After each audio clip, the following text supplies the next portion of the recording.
Sucedió como lo hacen todos los desastres reales. Silenciosamente detrás de puertas cerradas, un frío recorrió el palacio de Kensington en el momento en que el príncipe William dio un paso al frente. Su tono no era el del diplomático, ni el del hermano afligido que el mundo había conocido. Era una voz que Gran Bretaña no le había escuchado en años, mesurada, pesada e inequívocamente final. Su anuncio sobre Meghan Markle no fue simplemente inesperado, llevaba un peso que congeló la atmósfera en todo el círculo real. Los asesores se detuvieron en seco. Los periodistas, desconcertados, buscaban claridad en un mar de conmoción. Incluso los conocedores más veteranos de la realeza, hombres y mujeres que habían presenciado décadas de escándalos, admitieron que nunca habían visto a William tan resuelto. Por primera vez en la historia moderna de la monarquía, el futuro rey había cortado abiertamente los lazos con un miembro de la familia que aún ostentaba títulos reales, pero el poder de su declaración no residía solo en las palabras, sino en cómo fueron pronunciadas. Su calma era glacial, su firmeza absoluta.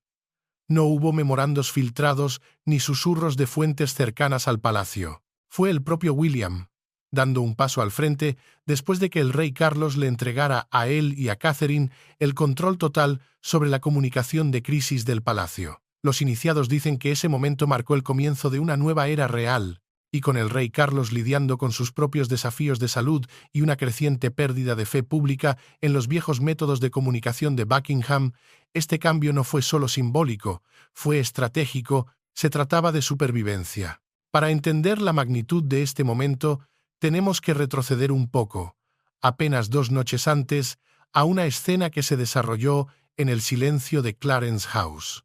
Allí, el rey Carlos, atrapado entre la institución a la que sirve y las tormentas que amenazaban con hundirla, firmó una orden privada. Sus ayudantes, en voz baja, la llamaron el Mandato de Otoño, un decreto real secreto que reescribía las reglas del poder. Según esta directiva, Catherine, la princesa de Gales, tendría plena autoridad para gestionar las consecuencias de las renovadas menciones de Meghan Markle en las discusiones sobre Epstein, las cartas filtradas y la creciente hostilidad de los medios estadounidenses. Ella sería la estratega en la sombra, pero la misma orden le otorgó a William un nuevo y brutal papel. Él sería la voz, el único que hablaría cuando la monarquía necesitara fuerza, certeza y un mensaje claro. Y en esa fría mañana de octubre, William cumplió exactamente con eso. La monarquía ya no reaccionaría, ahora controlaría la historia. El aire en la galería de pinturas del palacio era denso, pero no de celebración. Era frío, controlado, calculado. Las obras maestras de Rubens y Van Dyck que colgaban en las paredes, testigos silenciosos de siglos de poder, parecían observar la escena con una quietud solemne. Ante un pequeño grupo de reporteros, convocados con una urgencia que no presagiaba nada bueno, William pronunció las palabras que destrozaron lo que quedaba del vínculo fraterno. Su voz no tembló. No había ira, solo una claridad devastadora, clínica. Ningún miembro de esta familia ha acosado a la señora Markle, dijo, su mirada fija, respondiendo directamente a la maquinaria mediática que se había encendido en California horas antes. Y nadie ha favorecido a mi esposa a sus expensas. Lo que ha sucedido es el resultado de sus propias elecciones, sus acciones y sus repetidos intentos de dañar la integridad de esta institución.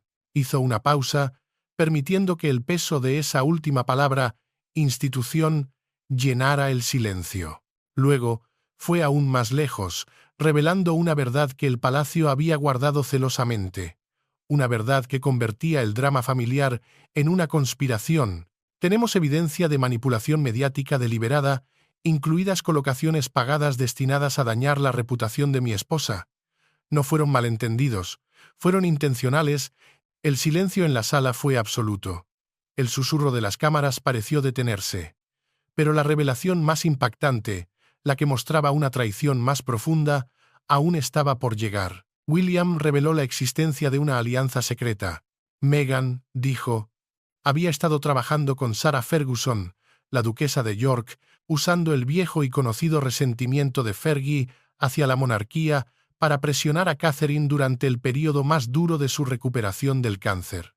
Los intentos de crear divisiones en esta familia son inaceptables, declaró William, su voz bajando a un tono grave. Los intentos de usar a miembros vulnerables contra otros son intolerables. Entonces invocó un nombre que nadie esperaba, un nombre que era veneno en los pasillos del palacio: el príncipe Andrew. La transparencia no es opcional, es un requisito, afirmó. Aplicamos ese estándar al duque de York y aplicaremos el mismo estándar a la señora Markle. Colocar a Meghan en la misma frase que el royal más deshonrado de la historia moderna fue una declaración deliberada, una purga simbólica ejecutada con palabras: la corona ya no protegería a nadie. Finalmente, su comentario sobre Harry fue un golpe mortal, la frase que selló el exilio. No responderé a ninguna pregunta de los medios sobre el duque de Sussex. El compromiso futuro con él no tendrá lugar a través de canales públicos. La era de esperar, de explicar, de defender al hermano perdido había terminado. La corona, dijo con una finalidad escalofriante, no puede ser arrastrada a cada tormenta creada fuera de sus muros. La verdad ya no sería susurrada, estaba siendo escrita en fuego.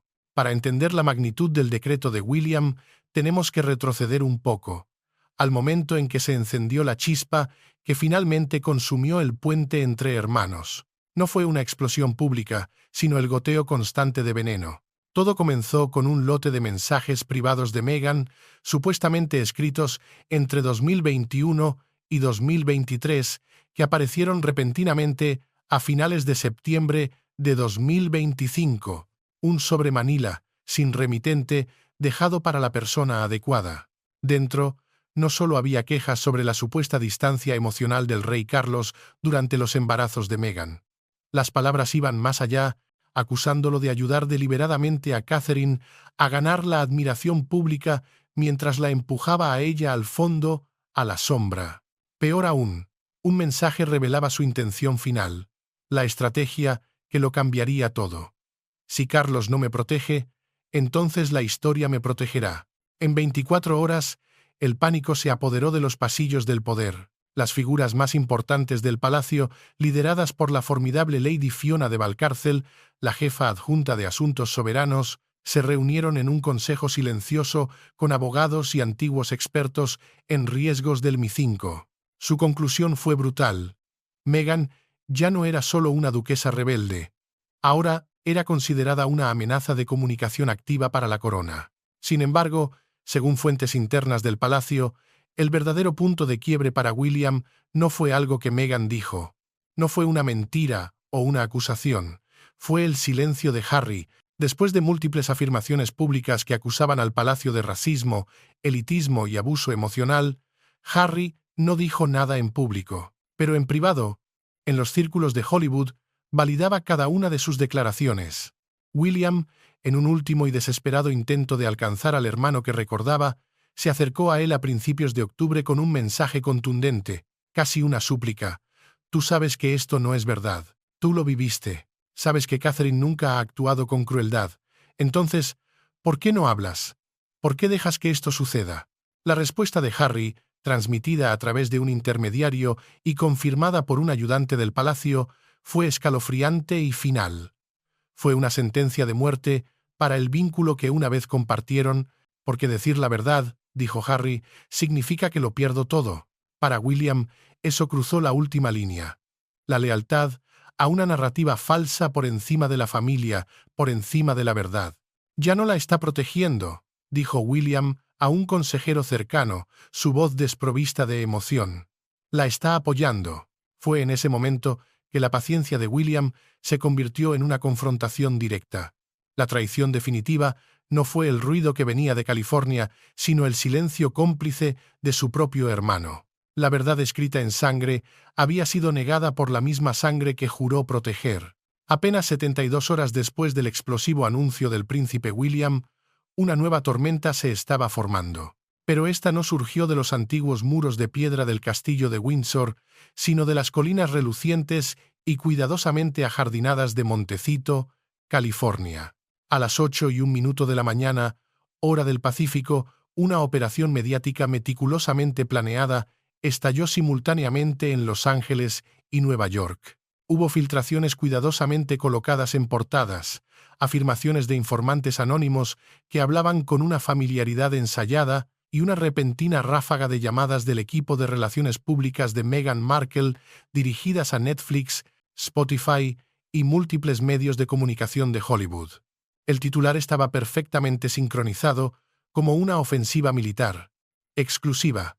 Meghan rompe el silencio tras la ruptura real. Sin embargo, la propia Meghan no apareció. Aún no. Esto no era una respuesta improvisada.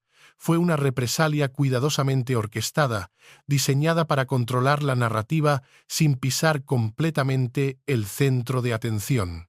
La estrategia reflejaba un manual clásico de recuperación de crisis de celebridades, un guión conocido en los círculos de poder de Hollywood: desviar la atención, reformular la narrativa, insinuar verdades más oscuras y, finalmente, monetizar el conflicto. La primera fase se centró en la victimización y la resiliencia. Periodistas seleccionados recibieron puntos de conversación preaprobados a través de intermediarios. Las frases eran siempre las mismas. Meghan sintió que nunca fue completamente aceptada por la familia Windsor. Detrás de escena, enfrentó una crueldad emocional indescriptible, particularmente durante su segundo embarazo. Sus luchas de salud mental fueron desestimadas y sus ideas, sus contribuciones, fueron repetidamente minimizadas. El retrato de una mujer moderna aplastada por una institución arcaica, la segunda fase, giró en torno a la reinvención y el empoderamiento. El equipo de Meghan, con una eficiencia notable, comenzó a destacar sus próximos proyectos: inversiones en bienestar, un nuevo libro infantil y una posible serie sobre la sanación del trauma generacional. El mensaje era inconfundible, casi una amenaza. Ella no necesita a la corona. Está construyendo su propio legado, uno más relevante y compasivo. Finalmente, la tercera fase ancló la historia en sus hijos, el escudo emocional definitivo. El detalle más llamativo provino de una amiga cercana, una fuente anónima citada en una prestigiosa revista de entretenimiento. Todo lo que Meghan quiere, susurró la fuente, es criar a sus hijos en paz, pero cuando la institución ataca, su instinto es protegerlos, como lo haría cualquier madre. El cuento de hadas de la víctima que se levanta contra el imperio estaba escrito, pero esta vez el palacio no guardó silencio. El guión de la monarquía, por primera vez en décadas, había cambiado. En menos de 36 horas, mientras la narrativa de la víctima de Montecito comenzaba a saturar las ondas de radio y las columnas de chismes, el Palacio de Kensington contraatacó. No fue una respuesta emocional, sino una maniobra estratégica ejecutada con una frialdad que sorprendió incluso a los observadores reales más cínicos. El comunicado fue inusualmente contundente. La corona, decía, negaba categóricamente cualquier sugerencia de que un patrón de provocación deliberada pudiera ser reformulado como victimización. La frase final fue una bofetada calculada. No responderemos más a contenido especulativo promovido para obtener ganancias comerciales. La implicación era clara. El drama de los Sussex ya no era una crisis familiar, era un producto a la venta, y el palacio no estaba comprando. Pero la respuesta no se detuvo en las palabras. El príncipe William, actuando con la plena autoridad que le confirió el mandato de otoño de su padre, instruyó personalmente al Consejo Legal para que comenzara los pasos preliminares para eliminar los títulos. No fue una amenaza, fue el inicio de un proceso. Un documento real altamente confidencial, conocido internamente solo por un código numérico, la Orden 11B, fue enviado al Consejo Privado para su revisión. La solicitud contenida en ese documento era clara, brutal y sin precedentes en la era moderna. Primero, despojar al duque y la duquesa de Sussex de todos los títulos reales. Segundo, emitir un aviso formal y vinculante a las embajadas británicas en todo el mundo para que no reconozcan a Meghan o Harry como miembros de la realeza en ninguna forma oficial. Tercero, congelar todos los derechos de propiedad real, los listados ceremoniales y, de manera crucial, el acceso diplomático que aún pudieran tener. Esto no era un simple gesto de descontento real. Esto era una separación constitucional completa, una escisión ejecutada con la precisión de un cirujano. No fue una purga legal, fue una simbólica, y para la monarquía, el simbolismo siempre lo ha significado todo. Por primera vez desde la crisis de abdicación de 1936, que casi destruye la Casa de Windsor, el equipo de comunicaciones reales tuvo que activar su plan de separación total más serio contra un miembro vivo de la familia. La reacción fuera del palacio fue mixta. Un veterano negociador de Hollywood, que había tratado directamente con los representantes de Meghan, comentó anónimamente: «Solo puedes quemar el mismo puente un número limitado de veces y esperar aplausos. Este drama puede vender titulares, pero está quemando la confianza a largo plazo». Otro fue más directo, resumiendo la asimetría del poder. William tiene la institución global.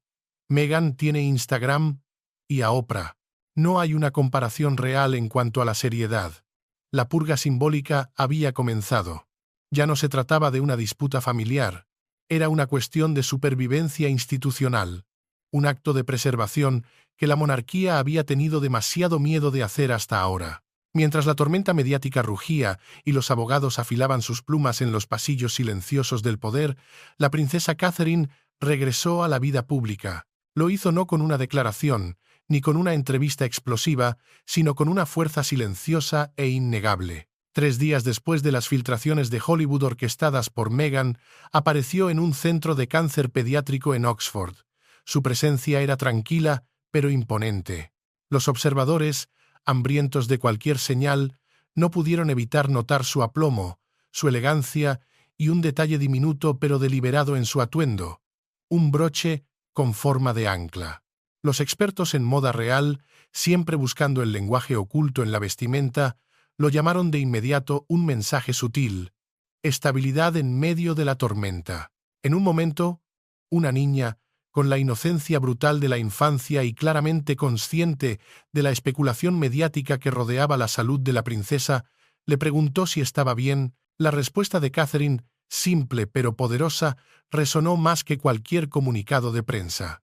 «Estoy muy bien, gracias», dijo, agachándose al nivel de la niña. «Todos tenemos que ser fuertes a veces, ¿no es así?». Esas pocas palabras, pronunciadas con una calidez genuina, se extendieron como la pólvora. Fueron vistas por muchos no solo como una respuesta a la pregunta de la niña, sino como una refutación silenciosa y digna a la narrativa de desesperación pública que emanaba de California. Diana, la mujer a la que nunca conoció pero cuyo fantasma la sigue a todas partes, había usado la amabilidad para resistir. Kate la estaba usando para liderar. A pesar de años de escrutinio mediático, de narrativas de comparación y ahora de ataques directos de los aliados de Meghan en Hollywood, la compostura de Catherine permaneció resuelta, amable y quirúrgicamente precisa. Puertas adentro. El costo de los últimos 6 meses había sido inmenso.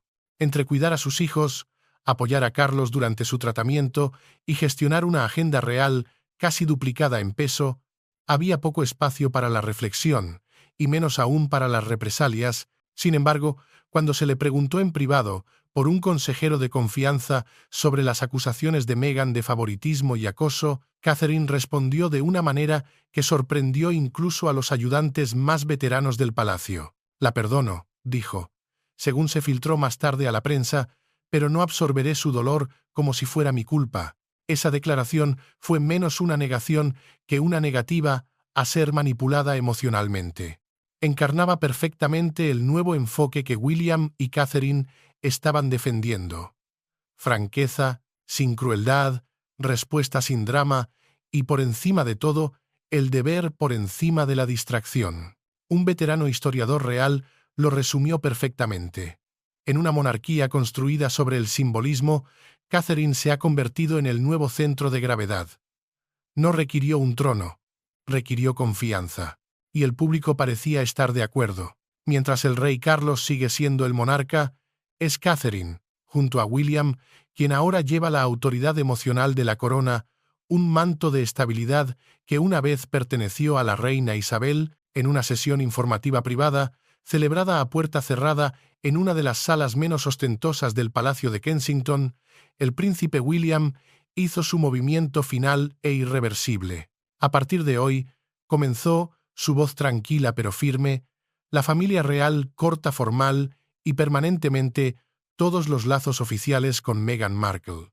El punto de quiebre, según revelaron más tarde los iniciados, no fue una sola acción, sino una acumulación de traiciones. La gota que colmó el vaso fue el plan de Meghan, descubierto a través de memorandos de producción filtrados para lanzar una docuserie en Netflix. En ella, pretendía enmarcar la maternidad real comparando su propia experiencia con la de Catherine, sugiriendo favoritismo, negligencia emocional e incluso racismo institucional. Eso no era una estrategia mediática, dijo William, según se informa. Eso era una guerra. Pero el momento más impactante de la reunión llegó cuando William dirigió la discusión hacia Archie y Lilibet, los hijos que se habían convertido en peones en un juego mediático. En una declaración que dejó atónitos incluso a sus asesores más cercanos, William trazó una nueva línea, una que cruzaba el océano. Si el entorno en el que están creciendo se vuelve tóxico más allá de toda reparación, dijo, y cada palabra parecía cuidadosamente sopesada, la corona ofrecerá santuario no como un reclamo real, sino como un deber hacia dos niños nacidos en el caos. Aunque legalmente simbólica y no ejecutable a través de las fronteras, la declaración cayó como un trueno moral. No era una amenaza de custodia en el sentido tradicional, era algo más profundo, una sentencia sobre las decisiones de sus padres y una promesa a los nietos de Diana. William acusó a Harry y Meghan de usar a sus hijos para ganar simpatía pública mientras los exponían a un escándalo constante, a la manipulación de la prensa y a narrativas inestables. Citó ejemplos. El uso del nombre de Lilibet, un gesto que, según él, había herido profundamente a la reina Isabel en sus últimos meses, e incluso guiones presentados a productores en California que incluían a los niños por su nombre, convirtiéndolos en personajes de una historia que no habían elegido. La furia silenciosa de William era tangible, arraigada en un dolor que solo él y su hermano podían entender completamente. Perdimos a nuestra madre en un mundo de luces intermitentes y verdades rotas, dijo, su voz cargada con el peso de la historia. No veré a otra generación de niños crecer bajo el peso del trauma de otra persona. Para enfatizar su punto, hizo una referencia directa a la respuesta de la monarquía hacia el príncipe Andrew. Esta institución no recompensa la desgracia con un privilegio continuo, afirmó. Ya sea que esa desgracia sea financiera o emocional, pública o privada, el principio se mantiene, nadie explota esta corona sin consecuencias. Con eso, el príncipe dio la orden. El santuario había sido ofrecido, pero la sentencia ya había sido dictada. La decisión estaba tomada. El proceso de revocación había comenzado, y con él, la era de la ambigüedad había terminado. Durante 5 largos años, la monarquía británica había luchado por mantenerse firme en un mundo dominado por la influencia y los medios emocionales. Desde la entrevista con Oprah Winfrey en 2021 hasta el reciente discurso de Harry en Hollywood, la familia real a menudo reaccionaba en lugar de planificar, siempre un paso por detrás de la narrativa. Todo cambió en el momento en que el rey Carlos, en un acto de autopreservación dinástica, le entregó al príncipe William el control total sobre las declaraciones públicas relativas a Meghan Markle. Se trataba de proteger la institución, dice Sir Tomás de la Vega, un antiguo secretario de prensa real. Pero más que eso, era un mensaje claro. La monarquía ya no permitirá que su imagen sea utilizada, torcida o irrespetada. Las palabras de William, precisas y directas, marcaron un cambio de la diplomacia al principio firme. Reforzó los valores del mérito, la responsabilidad y el respeto ganado. No habría más confusión sobre quién habla en nombre de la corona, ni más ignorar historias contradictorias, y no más permitir que el drama familiar amenace la estabilidad de la monarquía. Aunque Catherine no fue mencionada en el discurso de William, su papel era imposible de ignorar. Una y otra vez, las quejas de Meghan, tanto públicas como privadas, la comparaban con la princesa de Gales. Hubo acusaciones de favoritismo, rumores de rivalidad y supuesta frialdad dentro del palacio. Catherine nunca respondió públicamente, incluso cuando se la culpó de todo, desde lágrimas por los vestidos de las damas de honor hasta desaires simbólicos en eventos reales. Fuentes cercanas a Kensington dicen que su silencio no era debilidad, era protección. Protección para sus hijos, para la corona y para un esposo atrapado entre la hermandad y el deber. No se construye una futura monarquía sobre el ruido, dijo un informante. Se construye sobre la consistencia. Y Catherine ha sido la figura más consistente desde la propia reina. Este contraste entre el servicio constante y el caos autogenerado es lo que William eligió enfatizar. Sus comentarios también enviaron una advertencia a las empresas de medios y entretenimiento. Nadie debería usar la identidad real para obtener ganancias sin permiso. Los títulos conllevan responsabilidad. Este fue un mensaje directo a Netflix, a Spotify, a Penguin Random House y a otros que se beneficiaron de la historia de los Sussex sin respetar los límites de la corona. Al final, todo se redujo a una última oportunidad para Harry, a una elección fundamental, como dijo sin rodeos un ayudante del palacio, encapsulando la totalidad de la crisis en una sola frase: debe elegir el drama o la dinastía. La monarquía ha sido protegida, pero su paz ha sido rota, y en el silencio que sigue, una verdad persiste. No todas las heridas están destinadas a sanar, porque la historia no recuerda quién llevaba la corona, recuerda a quién se la ganó. Entonces, ¿qué opinas del impactante anuncio del príncipe William? ¿Crees que este es el final de la saga de los Sussex o solo el comienzo de una nueva guerra? Comparte tus pensamientos con nosotros en la sección de comentarios. Gracias por ver Intrigas de la Corona. No olviden suscribirse a Intrigas de la Corona y activar las notificaciones para no perderse ninguna de nuestras revelaciones sobre los secretos mejor guardados de la monarquía